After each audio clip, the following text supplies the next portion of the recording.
রাতে বন্ধুরা আবার একটা আজকে ভিডিও নিয়ে চলে এসেছি কী করে বড় পাথর ভেঙে কী করেছে ছেঁকে টনচিপ তৈরি চলো তোমাদেরকে দেখাই। আমি বড় পাথরগুলো গাড়ি করে আনলোডিং করে নিয়ে আসার পর আমাদের হপারে ঢালছে, হপার থেকে জকেশ্বরে কেসিং হচ্ছে দেখো।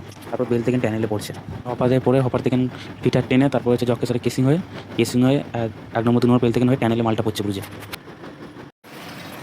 ট্যানেল দিয়ে হয়ে ট্যানেল একটা ফিটার লাগানো আছে, সেকেন্ড থেকে মাল লেবে 3 নম্বর থেকে পরে 4 নম্বরে পরে মালটা কোনে গিয়ে পড়ছে, কোন থেকে কেসিং হচ্ছে আবার গুঁড়ো হচ্ছে ছোটো ছোটো হচ্ছে সেই মেশিনটা যেটা কোন বলছে, এতে সব পাথর এসে পড়ে তারপর ওইগুলো গুঁড়ো হয়, ছোটো ছোটো করে গুঁড়ো হয়।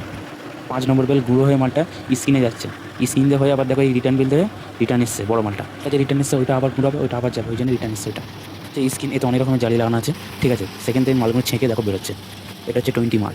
দেশে যেমন কালো টনচিপটা নেই, এখানে কালো টনচিপ বিক্রি নেই, এখানে হচ্ছে সাদা টনচিপ বলে নেবে, নারে নেবে না। এই শুদ্ধ যে মালটা বেরোচ্ছে এটা ভিএসআর দিকে যাচ্ছে, যে বিলো 26mm 10mm ডাস্ট তৈরি হবে।